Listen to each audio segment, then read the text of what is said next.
Hey everyone, welcome to this week's episode about tiny and conventional housing. This week we are going to cover the impact that houses have on the environment. In 2022, we are consistently worrying about the environment and our impact on how the environment is changing. Tiny houses are what the name suggests.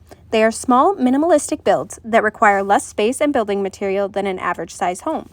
According to Paula Carrizosa at TED Ideas, globally, buildings are responsible for about 40% of energy-related greenhouse gas emissions. And not surprisingly, research shows that the home size is one of the biggest predictors of home energy use. This statement could not be truer. When I was researching the carbon emission by home size, I had found an article that says the average American home has grown by 74%, while the size of American families has decreased. Our homes have only gotten bigger. Personal living space has increased 211% in the last 100 years. And as homes grow, our consumption and pollution grows too. As a result, it's putting a tremendous strain on the environment. By Heather Huder. The overarching goal of Heather's article is to point out that the carbon emissions are lessened the smaller the home. Because tiny houses take less materials and space to build, they are better for our environment. If you choose to build a tiny home, make sure you are cautious of your waste disposal, your electricity output, and you are being mindful of your environment and the surroundings. If you build a tiny home out in the woods, check what the population looks like animal-wise. You do not want to disturb any animals that may reside in that area. Let's take a look at the toll that carbon emissions and carbon footprint on our tiny houses have. In this graph, you can see that 4 out of the 5 houses are filled in on the left.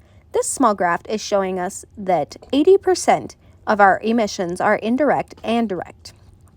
This means that the emissions come from our buildings, electricity output, utilities, machinery, furnishing, and other services. This can be decreased to 20% if we downsized our home and chose to use solar power to run our home. When factoring our effect on the environment, we want to be sure that we leave the environment healthy for the future generations. When living in a van or bus, you are emitting greenhouse gases every time you drive or fuel up your vehicle. This can be decreased by spending more time camped out than driving your bus everywhere you go. Find a vehicle that emits a low level of carbon emissions. When you look to the right side of the graph, you can see that driving is 23% of the reason for greenhouse gases. We put out almost 1/4 of the carbon emissions that affect the ozone layer just by driving our vehicles. Washing laundry also contributes to our carbon output. Van living might not be as sustainable as one might think. As I mentioned previously, just make sure you are being cautious about how often you are driving around your vehicle to help maintain the output of emissions.